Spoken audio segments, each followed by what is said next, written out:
3,000 students. For further activities, postal-wise details of the funds released under DIAB and is enclosed as an extra B. Pahari hostels managed by Social Welfare Departments. The reply as submitted by Social Welfare Departments is as under. The grants financial allocation stands rupees 294 lakhs has been released by the Administrative Department under DIAB for the financial year 24-25 and the grants have been disbursed for intake capacity of 700 inmates in respect of 9 boys, girls, Pahari hostels.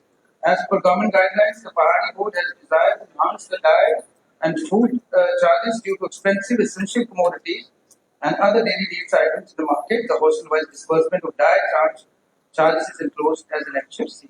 Part C. No diversion of funds has been made as. Yes. Sir इसमें minister साहब ने जो बोला कि मैंने detail इसमें मांगी थी कि जो ऑनगोइंग प्रोजेक्ट एसटी ये ट्राइबल सब प्लान में रजौरी कॉन्स्टिट्यूंसी में चल रहे हैं 76 टोटल वर्क है जिसमें सिर्फ 16 कंप्लीट है और 31 मार्च को आज कितने दिन रह गए वो आपको पता है, सिर्फ 10 दिन भी नहीं रहे और 76 में से 60 काम अभी कंप्लीट ही नहीं है। ये हालत है डिपार्टमेंट के कामों की। और दूसरा मैं मिनिस्टर साहब से जानना चाहता हूँ कि मैंने उनसे पूछा था कि डाइट कंपोनेंट जो है चाहे वो गुजर बकरवाल हॉस्टल्स है या पहाड़ी हॉस्टल्स है उनका 100 रुपया है पर बॉर्डर, तो उसको बढ़ाने के लिए क्या इसमें कोई इन्होंने प्रोविजन रखा है या बढ़ाना है तो कब तक बढ़ाना है। और तीसरा जो पहाड़ी हॉस्टल है वो पहले क्योंकि वो एसटी जुमरे में नहीं था तो उसको सोशल वेलफेयर डिपार्टमेंट उसको मैंने वो उनको भी एसटी मिल गया तो वो ट्राइबल डिपार्टमेंट में कब उसको वो टेक ओवर करेंगे ताकि उनको भी सेंट्रल स्पॉन्सर्ड स्कीम का बेनिफिट मिल सके। सर मैं कहूँ जो funds are release on the basis of 2011 census और proposal for release of funds for inclusion of ST2 have been submitted to the government of India. और एज पर पहाड़ी hostels are concern तो वो एक list हमारे पास है, वो अगर चाहो तो मैं पढ़ के सुना देता हूँ। और बाकी जो आपकी बढ़ा रहे डाइट के प्लान में आप इसको बढ़ा रहे हैं या नहीं बढ़ा रहे? बिल्कुल बढ़ा रहे हैं जनाब, आपसे बैठ कर इस पर मशवरा कर लेंगे। जब ट्राइबल डिपार्टमेंट का टेक ओवर करेंगे तो भाई आपसे बैठ कर मशवरा कर लेते हैं जनाब, अफसर भी बैठेंगे हम और आप बैठ को इस पर तफसील से हम जानते हैं।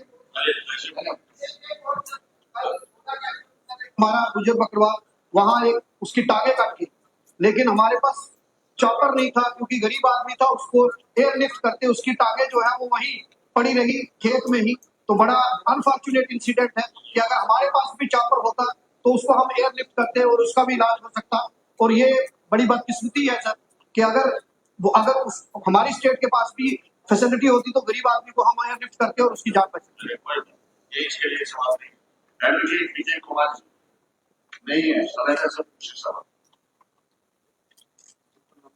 197 Minister in charge Jeremy.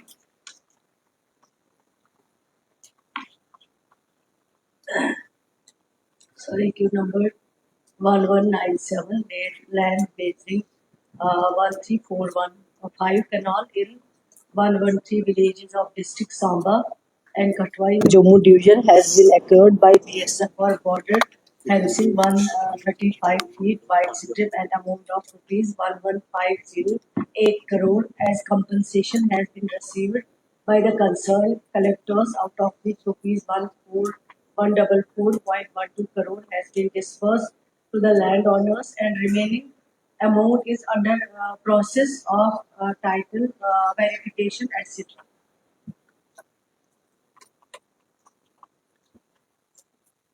Minister साहब हैं इंचार्ज के पास ये सवाल है। ये दो डिस्ट्रिक्ट पर्टेन करते हैं कठुआ एंड सांबा। इसमें जो टोटल 13 लाख कनाल जमीन जो है बॉर्डर फेंसिंग एरिया और इसमें आपने कहा है कि हमने इनका कॉम्पनसेशन जो है वो कुछ डिस्पर्स किया है और शायद इसके अंदर डिटेल भी लगी हुई।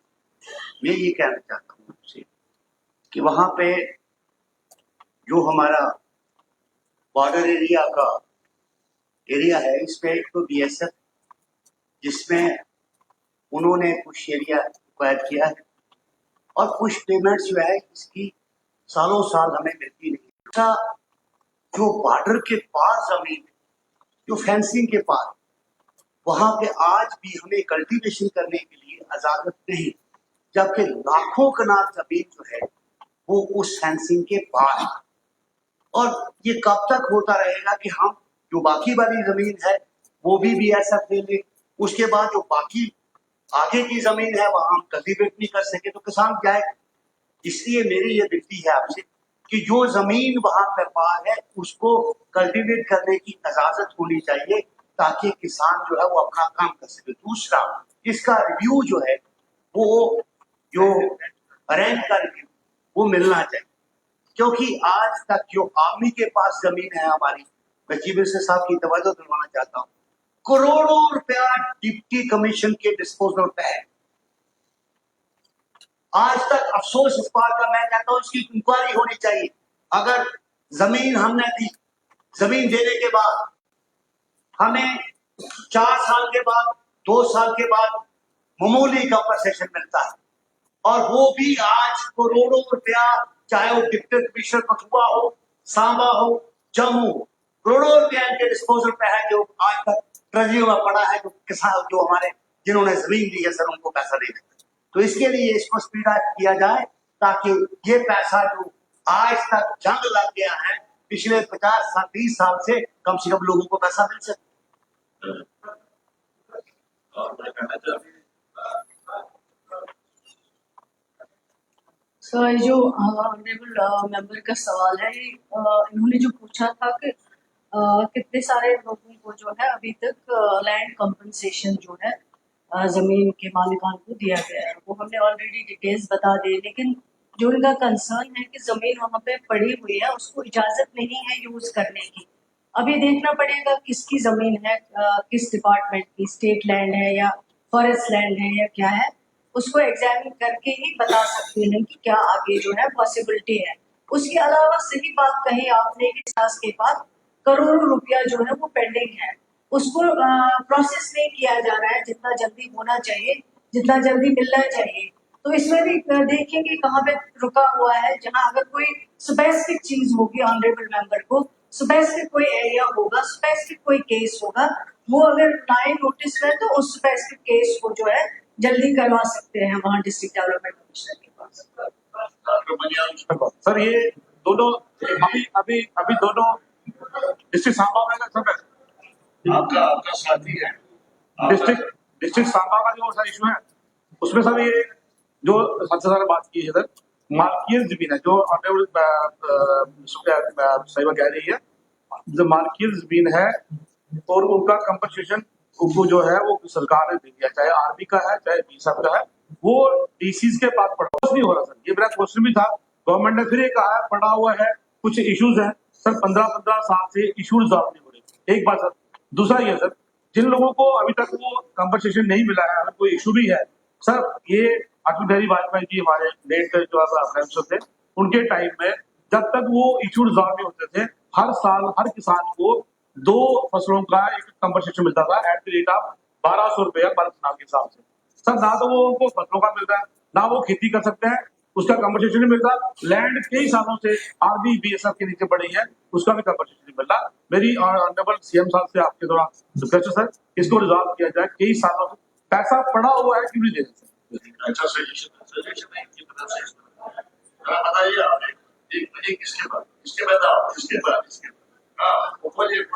सारी साहब मैं लेट हो गया, एक्चुअली मेरे इलाके में टेररिस्ट आए हैं, वहाँ मेरे को 1.5 घंटा लगे, जिसकी वजह से मैं लेट हो गया हूँ।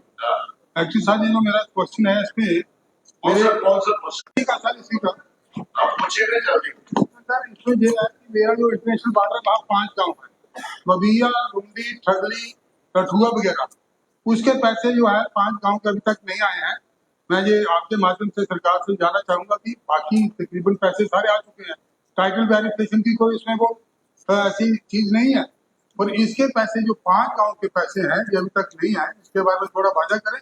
बाकी दूसरी बात, जैसे मेरे ऑनरेबल में साथी साहब ने कही, या मुनियाल साहब ने कही है, बहुत सारा मेरा तो 11,247.17 मरले इतना एरिया जो उसके फेंसिंग के पार है, तो उसमें बहुत सारी दिक्कतें आती हैं। कुछ फार्मर्स तो ऐसे जिसकी सारी की सारी जो ओनरशिप लैंड है, उसके फेंसिंग के पार है, तो उसमें इस पे इजाजत का पैसा इस पे काइंडली पहले ही कहा कि ये एक अहम सवाल है। मैं कल ही हीरानगर के इलाके में लगभग 10 मैं प्लीज ये आपकी मनापली नहीं है। Jammu is not monopoly. Jammu is my area. Ramnagar is my area. Please be seated. You are not the monopoly of Jammu. Can you not believe what it is? Jammu is never Why should he Can you ask him? Hiranagar में मैं कल ही गया था। लगभग 20 गांवों का मैंने थोड़ा सा देखने की कोशिश की। कितनी मिजरेबल कंडीशन है जो वहां लोगों ने हमें बताया। जो ये बॉर्डर बेल्ट है कठुआ का, सांबा का, हीरानगर का, ये कई सालों से इस्तेमाल है। मेरा सवाल है इनसे 2012 इसका ये मानी नहीं है कि जो कल तक नहीं हुआ वो आज नहीं कर लेंगे। बीएसएफ या आर्मी वो भी हमारी है, उनके कंट्रोल में जमीन है। अगर जो ओनर्स हैं, मालिक है, मिल्कियत की जमीन है, उनको मुआवजा न मिले, उनको उसको काश करने की इजाजत न मिले, ये नाइंसाफी नहीं तो और क्या है। मैं सिर्फ सवाल नहीं पूछूंगा। ऑनरेबल चीफ मिनिस्टर साहब, आप जाती तौर पर ये देख लीजिए, ऑनरेबल एमएलए को भी उसमें शामिल कीजिए और किसानों का ये मसला जो पेंडिंग है for last so many years कुछ हल ढूंढने की कोशिश करें।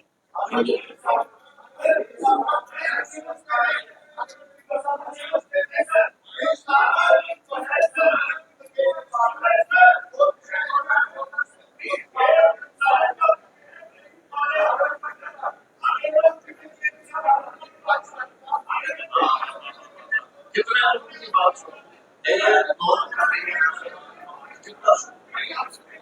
इस तरह से मिले कि थोड़ा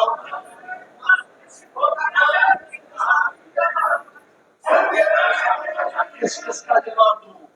कितने लोग जवाब सुनिए, आपका कैसे मिलेगा? सीएम साहब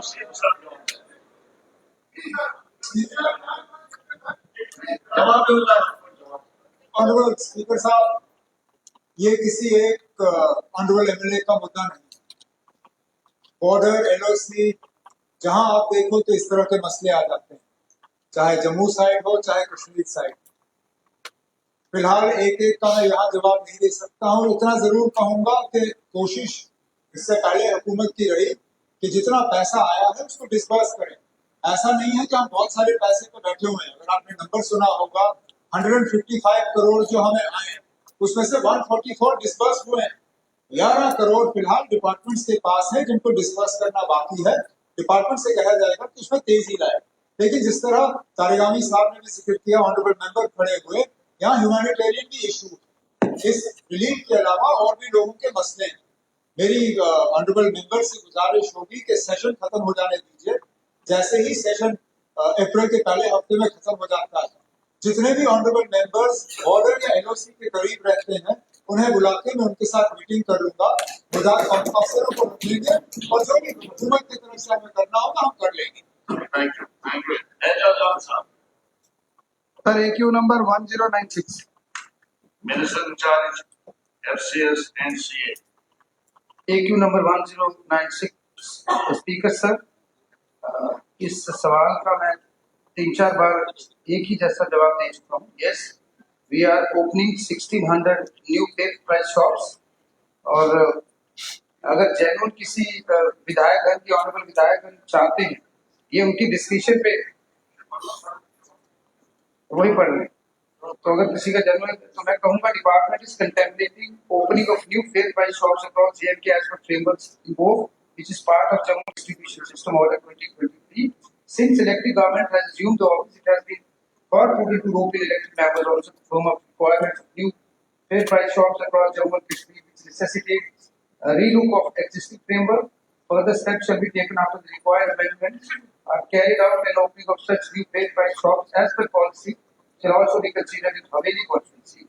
Uncovered panchayats and undeserved areas shall be prioritized for opening. जैसा कि मैंने बोला कि तो डिस्क्रिप्शन रहेगी सर, वो आदरणीय विधायक की रहेगी, और जहां भी जेन्युइन उनको लगेगा वो हमें बता सकते हैं। Part B, food grains are being provided to different categories in accordance with the entitlement prescribed under NAFSA. Additionally, a top-up of 10 kg is also being provided to an eligible household in PHS category under JFT government run scheme of PMFSS. However, there is also a proposal in annual financial statement 2025-26 to provide additional free food grains in the context of A1 household only. Part C, the department does not maintain any updation list of the beneficiaries. However, all the additions, modifications or deletions are captured on the said portal. All the details of the beneficiaries and all the groups are available on RCMS portal, which is in public domain and can be accessed at rcmsdk.gov. The details of beneficiaries can be accessed on the portal, and in case it's being felt that there is any undeserving beneficiary, it can be reported to the department. Drill down report up to ration card level is also available on RCMS portal. It can be accessed by anyone. The steps to go up to PSO RC level in the portal are listed in Lecture 1 for convenience. Honourable speaker sir, मैं मंत्री साहब का ध्यान दिलाऊंगा sir. Part सी जो है मेरे question का, उसमें आप देखिए सर, यही सवाल मैंने इन राइटिंग पुंछ में भेजा अपनी कॉन्स्टिट्यूंसी में, उन्होंने जवाब नहीं वहां पे। और यहाँ पे भी आप देखिए, मैंने इनके सवाल पूछा कि 2022 और 2024 तक मेरी कॉन्स्टिट्यूंसी में सर बहुत सा बदल किया है। बहुत से लोग हैं जिनको AOI लिस्ट से निकाला गया है, BPL लिस्ट से निकाला गया है, और आज भी डिपार्टमेंट कहता है कि हमारे पास कोई डेटा ही नहीं है कि किन लोगों को लाया। स्पीकर सर, मंत्री साहब के नोटिस में लाऊंगा, 15,000 रुपए एक आदमी से लिया जाता है वहां पे। मैं यहाँ पे रिकॉर्ड ये करूंगा, इस पे आप रिकॉर्ड में सर लाइए, 15,000 एक आदमी से लिया जाता है। और मेरे 2 TSO 2 जो मेरे वहां पे हैं, लगभग 500-601 पे, लगभग 500-601 पे, लगभग 2 करोड़ रुपए वहां से लोगों से वसूले उन्होंने। और इसी वजह से इनके पास जब मैं इनको सवाल पूछ रहा हूँ कि मुझे डिटेल दीजिए, किस क्राइटेरिया पे आपने इसको BPL बनाया, इसको APL बनाया, और जो पुराना बेचारा गरीब मर रहा है वहां पे, उनको वहां से काट के इसमें सर इंक्लूड किया गया है। ये सवाल सर पूरा का पूरा मैं कह रहा हूँ, जम्मू कश्मीर के लोगों के साथ जुल्म हो रहा है डिपार्टमेंट का, और इस डिपार्टमेंट ने कोई कसर नहीं छोड़ी। और जहां तक मेरी इंफॉर्मेशन है, ये खाली नीचे बेस पे नहीं, इनके पास जो है सर सेक्रेटरी और डायरेक्टर ऑफिस में जुड़े हुए हैं। मैं ऑनरेबल मिनिस्टर साहब से कहूंगा कि आपका सवाल है उसको पढ़ के जरा यहाँ पे असेंबली में लाया गया। सर ये जवाब यहाँ पे आ रहा कि हमारे पास डेटा ही नहीं। क्या मैं अपने लोगों को जवाब दूंगा? क्या हम अपने लोगों को बताएंगे? ये हालत है गवर्नमेंट, हमारी हुकूमत है। आज अगर नेशनल कॉन्फ्रेंस को लोगों ने पावर में लाया, यहाँ पे हुकूमत बनी, वो इसलिए किया, लोग मजबूर है, लोग परेशान है। और इस किस्म का जवाब स्पीकर साहब, मैंने 2 बार आपने चिट्ठी लिखी, मैंने AD को चिट्ठी लिखी, TSO को चिट्ठी लिखी। जब मैं यहाँ से जाता हूँ, मेरे घर के बाहर 500 लोग वहां खड़े हो जाते हैं, रोते हैं मेरे घर के बाहर, कहते हैं जनाब हमारे नाम लिस्ट से कटे हैं, और कोई जवाब नहीं। आज भी देखिए डिपार्टमेंट कहता है मेरे पास कोई लिस्ट हमारे पास नहीं। मैं ऑनरेबल मिनिस्टर साहब से गुजारिश करूंगा कि खासकर अगर और कहीं कर रहा है या नहीं कर रहा है, मेरी कॉन्स्टिट्यूंसी में विजिलेंस को रिकमेंड करें इसको, और एक जो मुलाजिम इसमें इन्वॉल्व है, मैं स्पीकर साहब बताऊंगा, हजारों करोड़ की उनकी प्रॉपर्टी है, कहां से उन्होंने वो बनाई है। मैं गुजारिश करूंगा इनसे कि इस मैटर को देखा जाए, और इस सवाल का जवाब जिस ऑफिसर ने दिया है उसके खिलाफ सख्त से सख्त कार्रवाई हो इस पे। ऑनरेबल स्पीकर सर, ये बड़ा ही जेन्युइन कंसर्न है और ये हर जगह है, और एक इतने गंभीर आरोप अगर लगाए, मैं इसकी वेरिफिकेशन करवाऊंगा, इसको एग्जामिन कराएंगे। अगर ये ठीक निकला, strict action will be taken. Omar Abdullah government ये सफाई करने के लिए, जो पिछला बिगड़ा हुआ निजाम है पिछले दशकों से, उसको सुधारने के लिए, और एक verification has already been order. Honourable MLA साहब ने जो DC उसकी वेरिफिकेशन चल रही है, और जैसे ही रिपोर्ट आएगी उस पर इनको भी बिठाकर हम सौंप देंगे।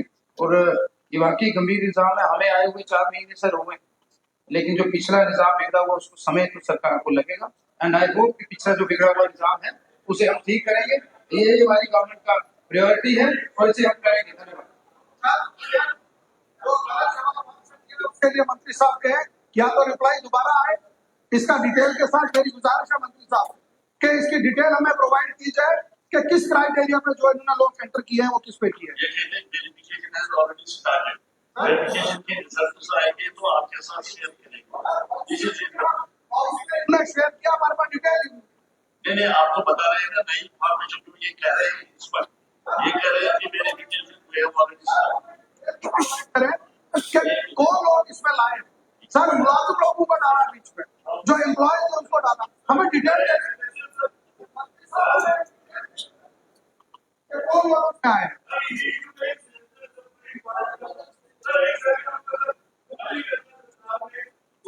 रिकॉर्ड में है बीपीएल, उनके घर के बाहर प्लेट लगा दीजिए मैं बीपीएल कार्ड धारक हूँ। कोटी वाला अपने आप से पीछे सरेंडर कर जाएगा कि मैं नहीं हो सकता। ये दूध का दूध पानी का पानी हो जाएगा।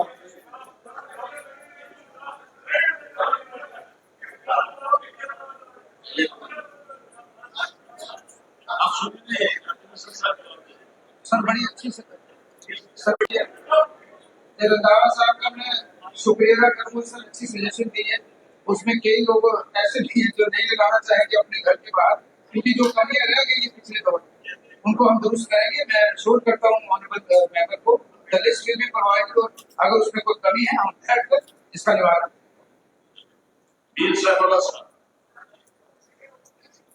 Sir AQ number 49।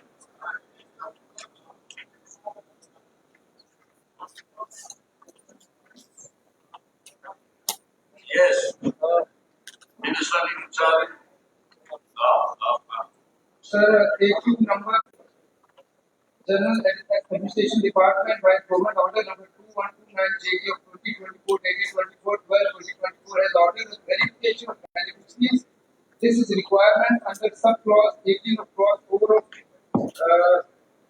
Targeted Public Distribution System Order 2015 to make PT's data is clean and credible, which reads as follows.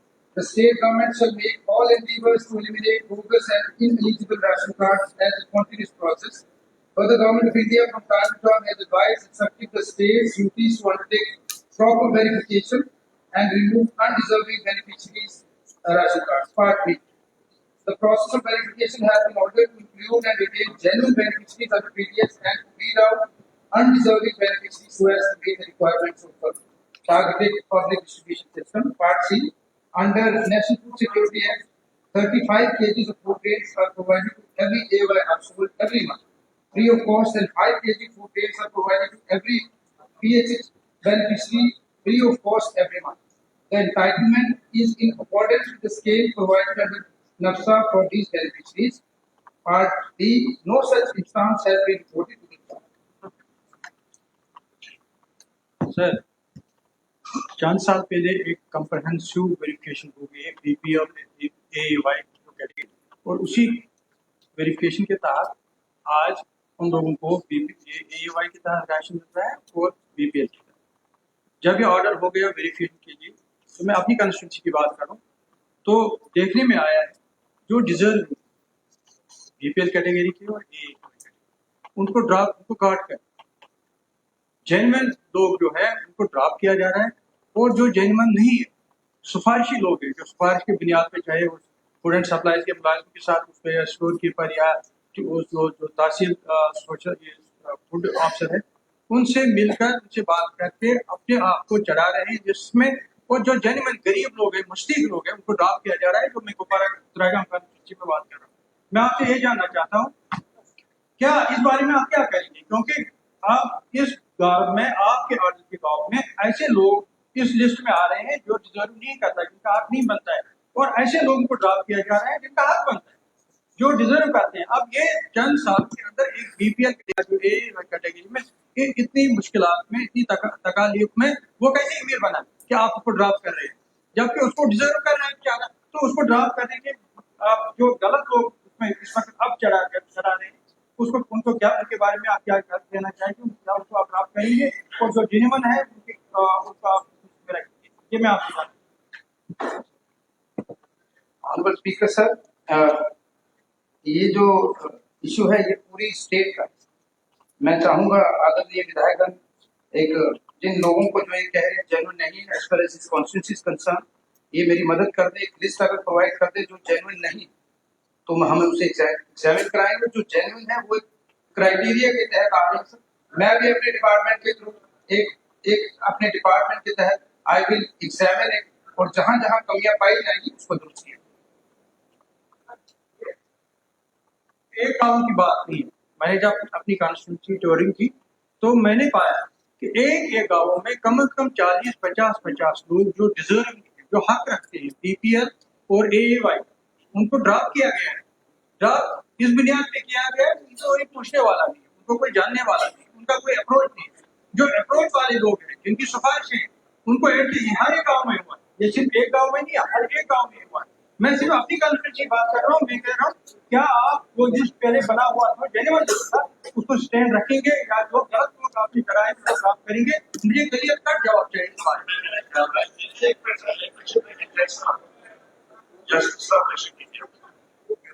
Minister साहब ने एक बात करेक्ट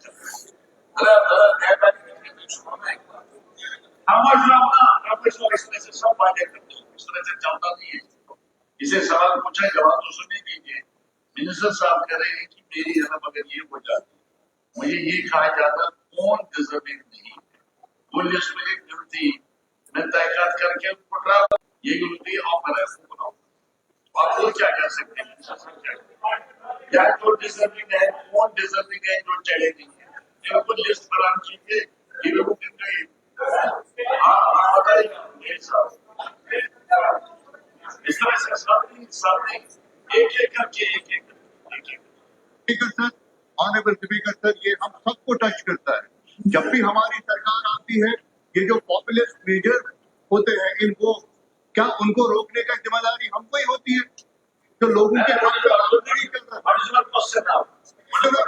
सर इसको डिले क्यों ना, पेंडिंग क्यों ना रखा जाए? ये जो इन्होंने ये ऑर्डर निकाला है जिसमें ये देख रहे हैं कि किसको देना है किसको नहीं देना है, अभी पेंडिंग क्यों ना रखा जाए और उसके 1 साल के बाद पे कॉल लिया जाए? सर ये हम सबको परेशान कर रहे हैं।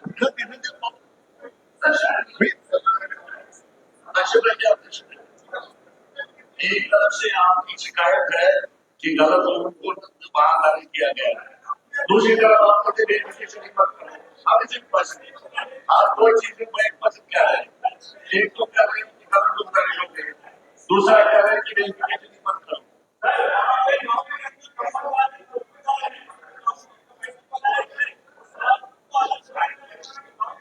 Please sir, that's very important.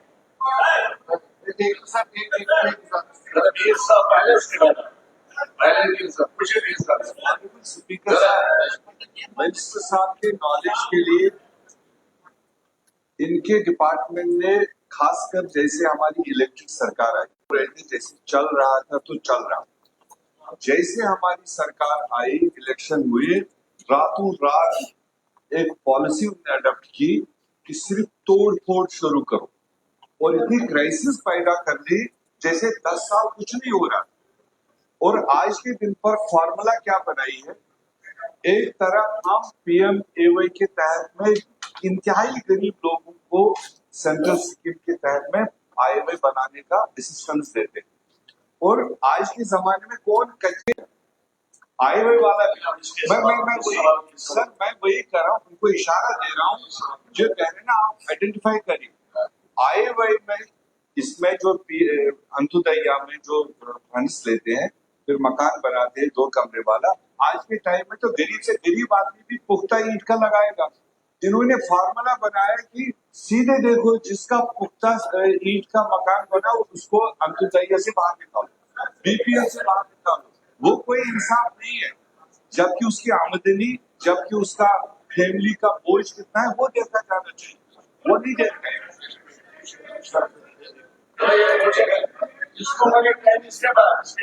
Sir मेरी ऑनरेबल मिनिस्टर साहब की गुजारिश है कि पॉवर्टी को पॉलिटिसाइज ना करें। अगर MLA साहब को पावर है टू रेकमेंड निकालने की ना करें, हम कोई दूध के दूल्हे नहीं जिससे हमारे लिए, please don't do it, only we should be able to recommend, not to delete. Otherwise जिसने वोट नहीं दिया होगा ही नहीं वहां। आप प्लीज ये जो आपने बोला ना कि लिस्ट निकालने का, तो हमारे दोस्त सब कुछ कर देंगे वहां तो सर मैं जवाब देना चाहूंगा सर मैं जवाब देना चाहूंगा इसका ये सबका कंसर्न है। इसके बाद इसकी एक बात ये जो अभी सर्वे हुई सर, वाटर बॉटल यहाँ पर जो बैंक्स है मुख्तलिफ स्कीमें निकाली, 50 रुपया देते हैं, कोई फ्रीज लाता है, कोई तेल लाता है, कोई कुछ और लाता है, जिस तरह गवर्नमेंट ने अभी तक वो मुमकिन स्कीम जिसमें वो गाड़ी जब ये सर्वे वाले के घर में फ्री वो 50 रुपया महीना उसको देना पड़ता है बैंक को, बैंक उसको फ्रीज देता है सर। या जो अभी वो मुमकिन स्कीम में गाड़ी होती है सर, जैसे ही वो इसके घर में वो गाड़ी देखते हैं उसको ये पता नहीं सारी गाड़ी उसको कहाँ से उस गाड़ी का 5 लाख रुपया होता है सर। मैं जवाब देना चाहूंगा सर ये सारे अल्फाज मकसूद हैं, ये सारी स्टेट का कंसर्न है।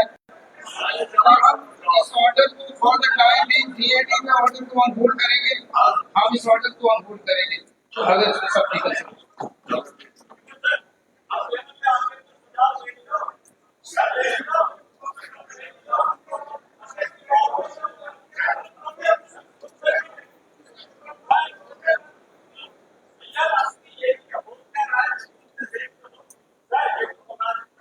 अपने तर्ज पे जो है ये कार्ड वगैरह बनाने का काम करते हैं। मैं कहता हूँ गांव लेवल पर हमारे नंबरदार चौकीदार है, अगर वो इस कमेटी में रखे जाएंगे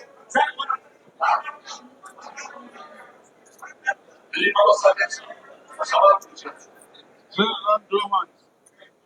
Minister in charge of employment and labor.